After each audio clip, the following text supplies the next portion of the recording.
My area is semiconductors, microelectronics, and devices. And what I'm going to share with you is my personal journey. That's what was the order from Deepa, and that's what it's going to be.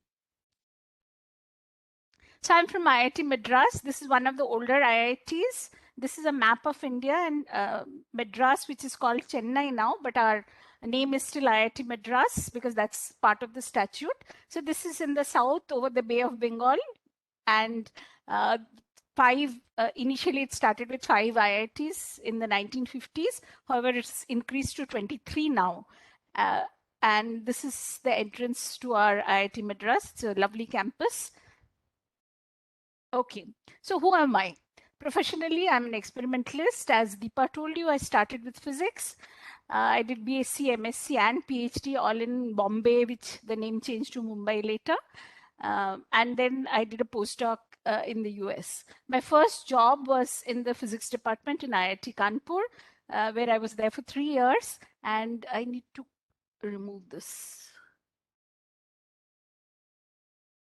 Okay. And then I came to IIT Madras, electrical engineering department, about 31 years back, and have been here ever since. I started work with amorphous silicon, thin film transistor, photovoltaics, material studies, and then worked on thin film transistor devices, but changed my areas of interest, and right now this is what I'm working on. But one common theme, whether it is amorphous or crystalline silicon or porous silicon, polycrystalline silicon, it has been a continuing engagement with silicon in some form or the other.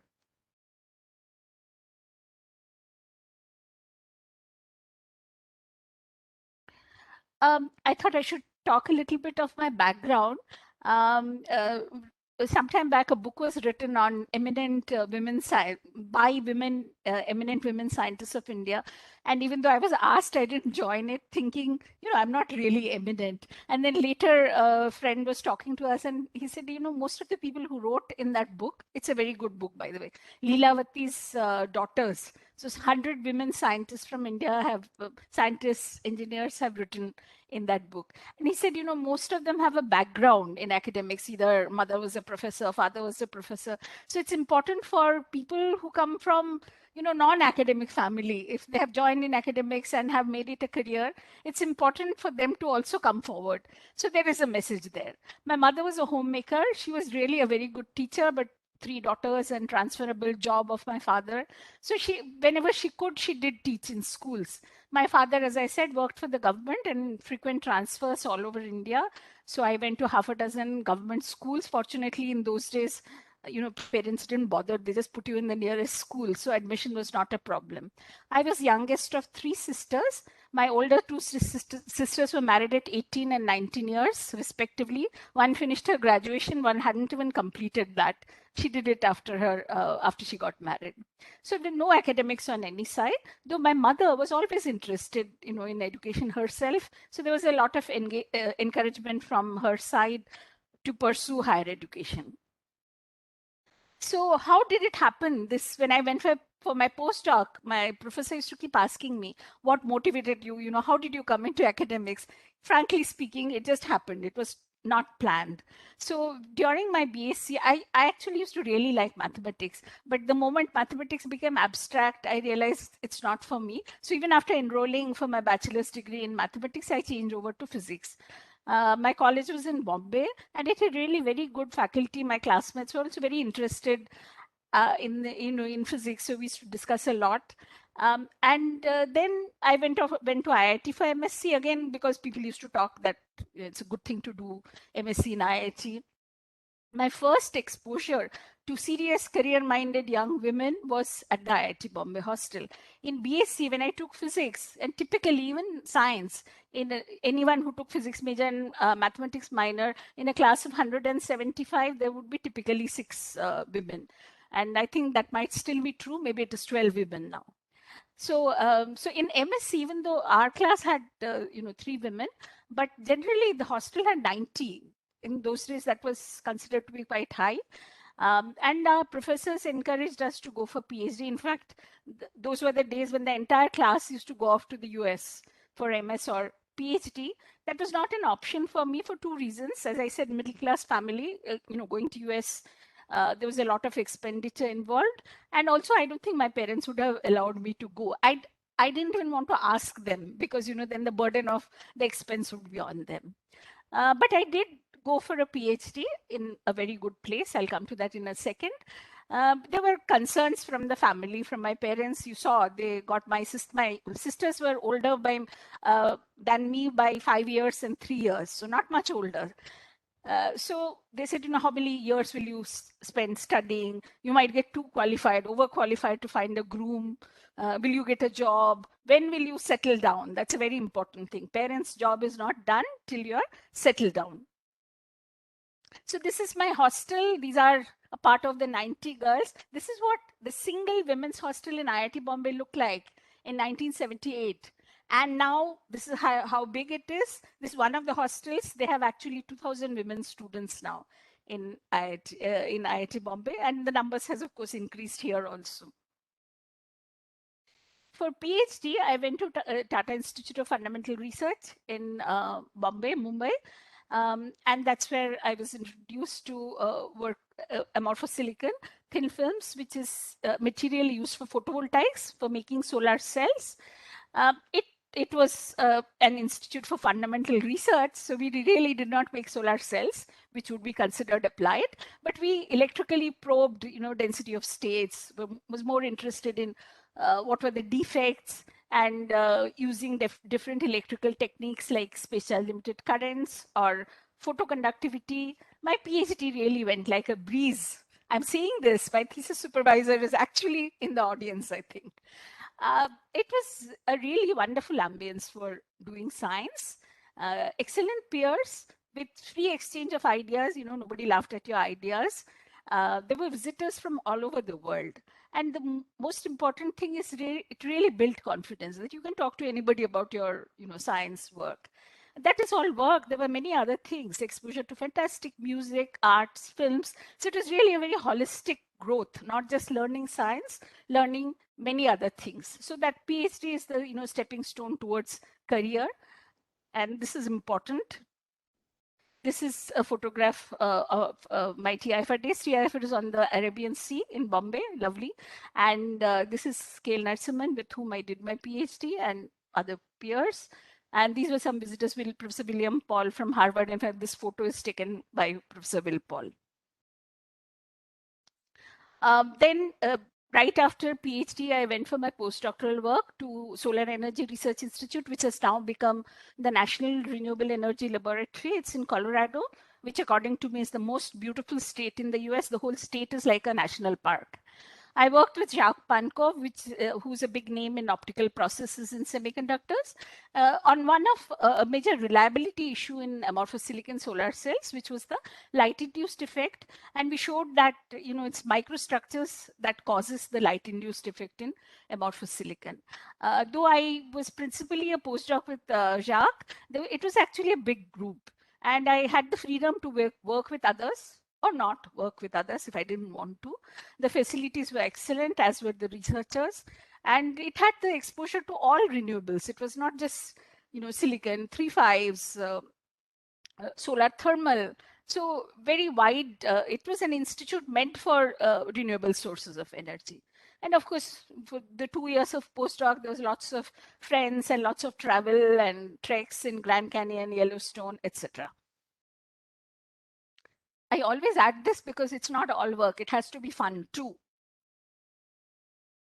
So my first job was in the physics department in IIT Kanpur. And oh boy, what a shock that was, teaching for the first time. I think in all my years, I've never solved as many problems as I did in that first 1 year or 2 years. Because first we had to tutor, and we taught courses also later. The students are very smart, and the colleagues were excellent, really dedicated. Research-wise, actually, it was not so good then in IIT Kanpur.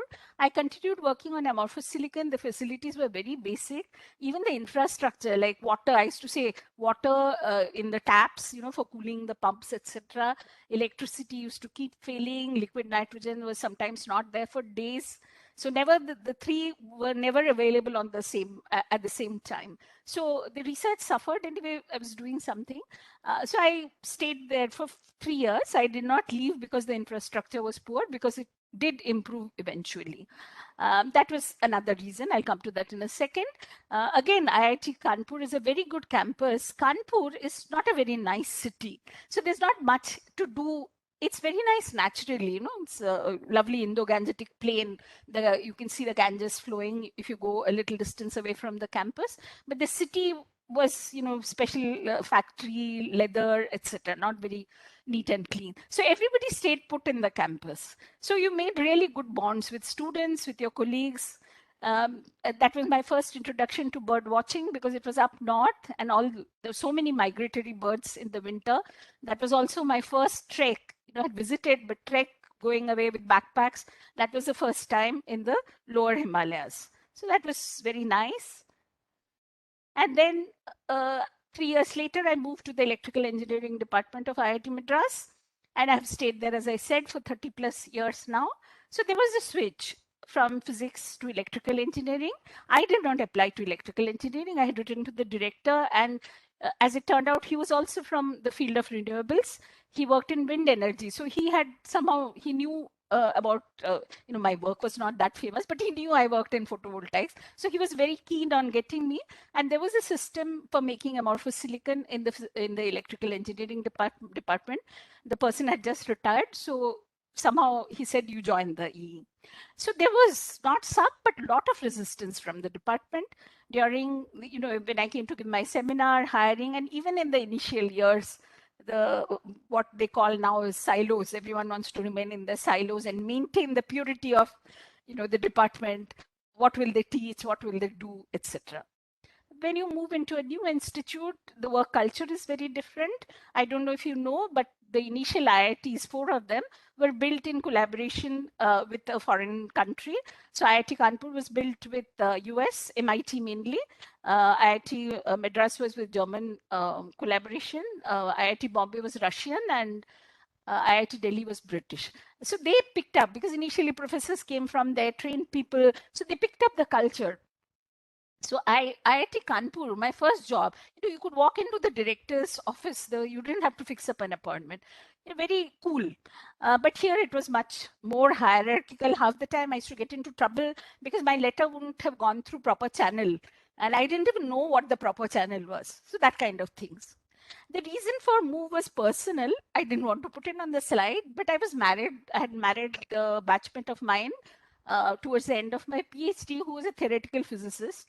And it's always more difficult to get jobs in theoretical physics. A reason for going to Kanpur is like the wild north for me. I grew up mostly in Bombay, Maharashtra, was because lots of people told us that there'll be many vacancies in IIT Kanpur. Chances of both of you getting jobs is good there. But that didn't work out, and he got a job in Chennai. And so I moved to Chennai. That was the reason I had written to the director that I need a job in Chennai, and is it possible? So the reason to move was personal. And, since this is meant to be a talk for, so that women understand what the problems are. Even when I came back from the US, I went for a postdoc for 2 years. It could have been easily extended by another year. Of course, I would have come back. But when I came back, I actually came back without a job. I had applied to a few places. And if I wasn't married, I'm sure I wouldn't have done that. I would have continued with my postdoc till I fixed a job here and then come back. So there are small decisions like this. Ultimately, it might not have made a difference in the long run, but it does. So I left Kanpur and came to Chennai, and I switched from physics to EE, teaching. Well, some courses were not too different, electromagnetic fields, devices, not very different. But some courses I really had to learn. I'll tell you, I had never done digital electronics when I was a student. Even though in IIT Bombay, our electronics course was done by electrical engineering department, but we just stuck to analog, never did digital. Digital is very easy. If you've taken tutorials for first year mechanics, where chains fall and all kinds of things happen, digital or electronics is not that complicated. but my problem was I used to think I may forget. I don't have enough practice between the difference between an and or, etc., etc. Anyway, it wasn't too bad. So research-wise, initially I did continue with amorphous silicon, but as it turned out, that time in India, the funding for photovoltaics had died. So I had to diversify. Initially, I stayed with amorphous silicon, worked on thin film transistors for active matrix arrays. I could attract some project funding. So this is the adapting part. Where you adapt, you change the way you teach, you change, slowly change your research areas, etc. It was also a big move from Kanpur, deep north to deep south. The culture here is very different. And Chennai was not at all cosmopolitan then, very traditional. It is still quite traditional, but I believe it is a little bit more cosmopolitan now than what it was then. So I started working in new areas after a few years, still continuing with silicon. So this was silicon and porous silicon. I started working on biosensors. So of course I had to find a collaborator, and Hanju Chadha was a good friend and a collaborator. She's a biochemist. She was in the biotech department here, has retired a year back. So a little bit of technical, Deepa said that's allowed. So what we do is, this bioanalyte is the thing that we are trying to sense using a bioreceptor. There is a reaction which hydrolysis, which is a reaction with water in the presence of an enzyme. And the enzyme acts as a catalyst, right? And so this reaction produces either acid or base. This is where we come in, the transducer. So my transducer was an electrolyte insulator semiconductor capacitor.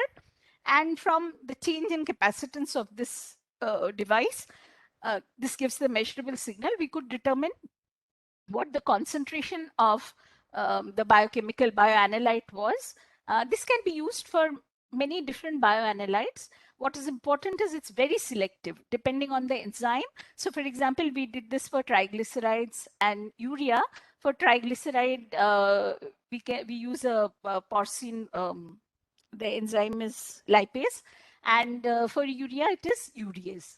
So we actually went ahead and miniaturized our device, packaged it, and even developed a readout circuit and made a prototype. The moving into new areas continued. There was some work in MEMS in our lab in IIT Madras. But this was the time where when I took a sabbatical, and this was like 12 years after I'd come back to India, or maybe a little longer. I also got separated at this point, so I wanted to get away from Chennai for a bit. I had a very good opportunity of spending a year with the micromachine products division, analog devices, because I didn't have any experience in a commercial fab. In India, we do not have too many commercial fabs. There are a few government-run ones, but of course, this was at a very different scale. And I worked with Jack Martin. In fact, I think I just saw his name also in the audience today. It's very nice of him to have joined in. And worked mainly on reliability studies, making test structures to look at these. They were actually very open. I thought industry, everyone doesn't come to know everything. I had access to everyone, all processes. It was such a wonderful learning year there.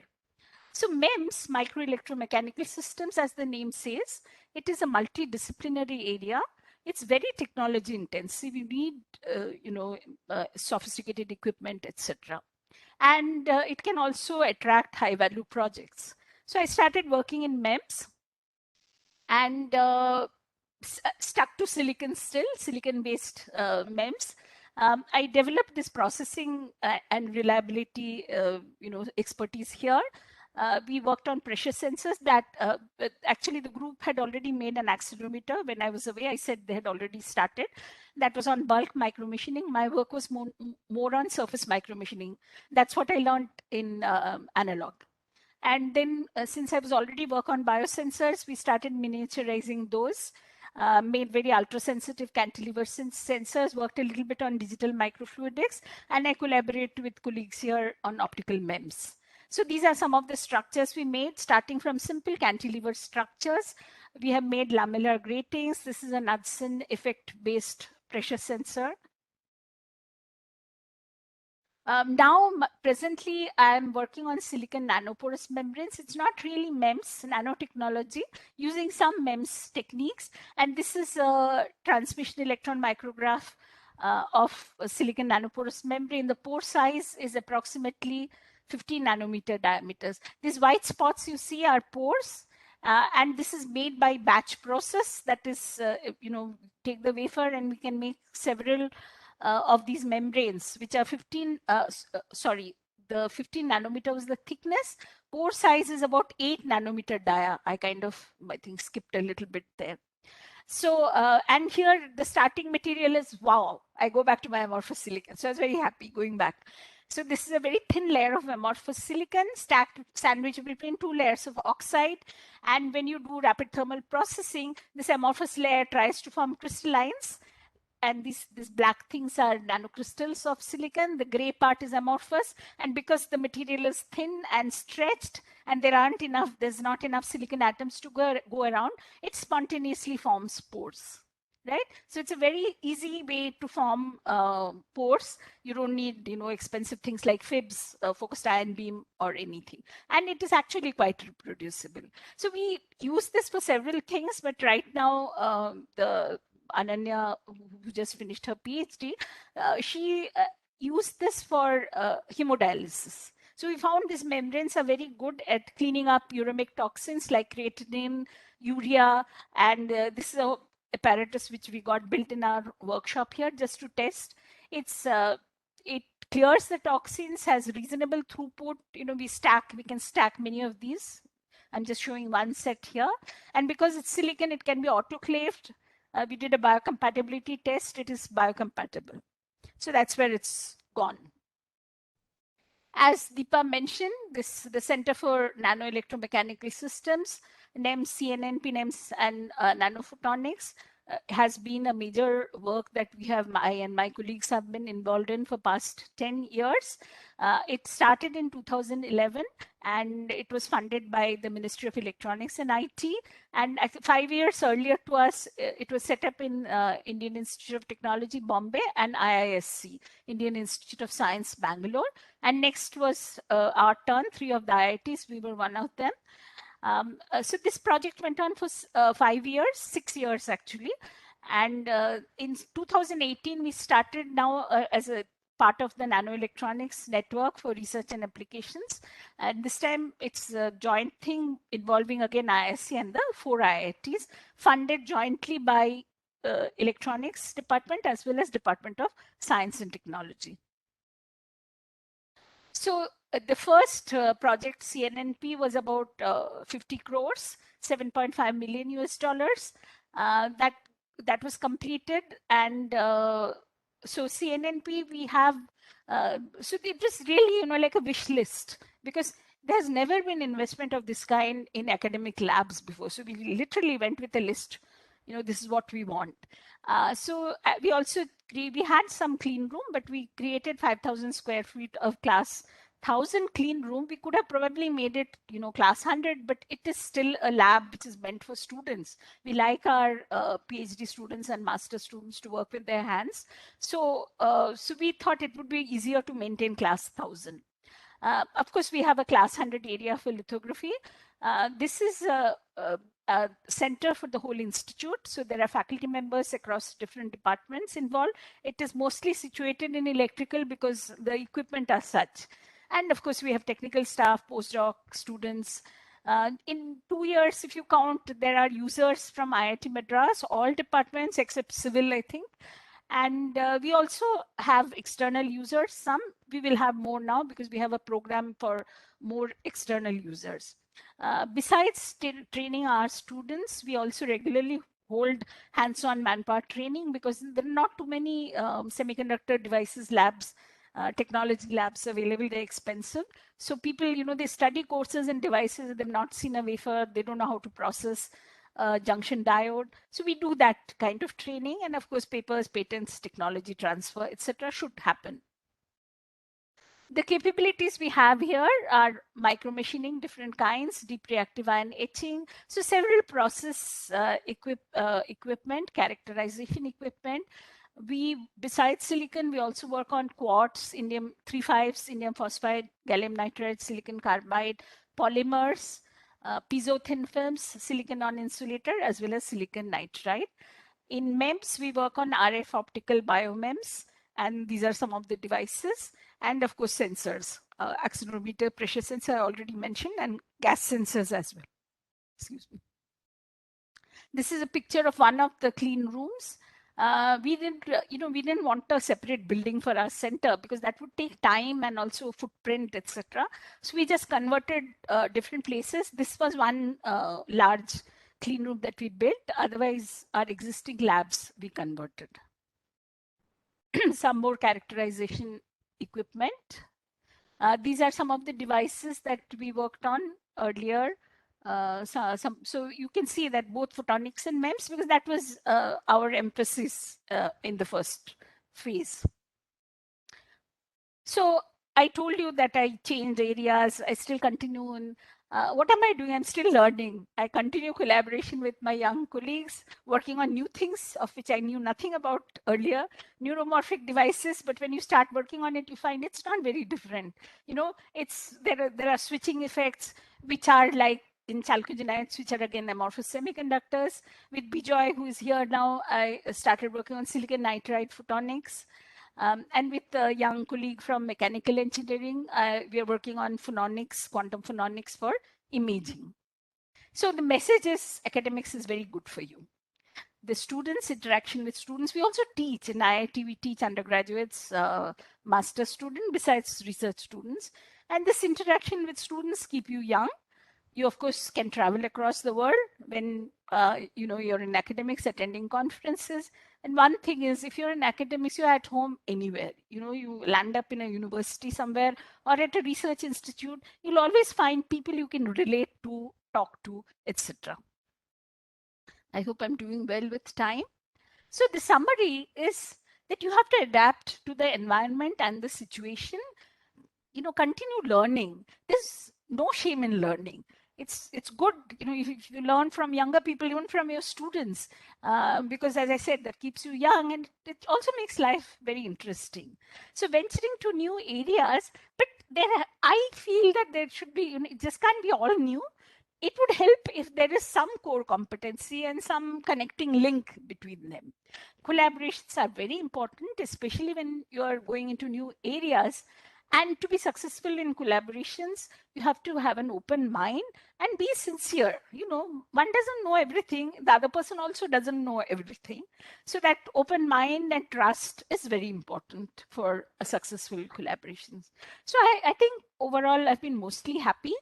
I do have a regret because I feel my work has become too technology intensive, because technology kind of sucks you in, and also because I have been doing it. That's why people also want to collaborate with me, because we want to make this device, etc. So the science from what I had started with has become much less, but there's still hope. Maybe in this phononics area, I'll learn some new science. Very blessed to live on a beautiful campus, IIT campus. This is not in campus. We're not on the sea, but Chennai is on the sea. This is actually a lab outing. And we have much flora and fauna. Here are some bird photographs. We also have a lot of deer, spotted deer, black buck, monkeys. They actually create quite a bit of damage. This is on campus. This is our campus. Yes, this is on campus. Everything is on the campus. In fact, even in the previous slides, these are all photographs in my backyard during the lockdown. And of course, the excursion we have not had. The last one was 2020 January. I also trek, again with friends from IIT. Most of them are 10 years younger than me, so I don't know how long I'll go on. It's good to trek with friends because you don't have to climb every mountain. You can go at your own pace. So these are some of this is in the Uttarakhand region, Garhwal region in the Himalayas. So I wish to thank my colleagues in EE and collaborators through the center, my parents, sisters, friends who are family, and of course funding for the center I have already mentioned. When I first started working on MEMS, there was this national program on MEMS and smart structures. They were also very generous in their funding. And these are Department of Science and Technology, Biotechnology. They have been around. And this interdisciplinary research program in IIT Madras, this is very old. Now, everyone talks about interdisciplinary. I think this program was in 2000 or something, 99 or 2000. We had got some funds to hire a student. That time, it was not well defined like it is now. And this is my family. I have had, dogs all through. This is the last one who died in 2015, and these two are the present ones. Okay, I'm done with my talk. Can I stop sharing, Deepa? Yes. Thank you so much, Enakshi. So questions have started coming up. So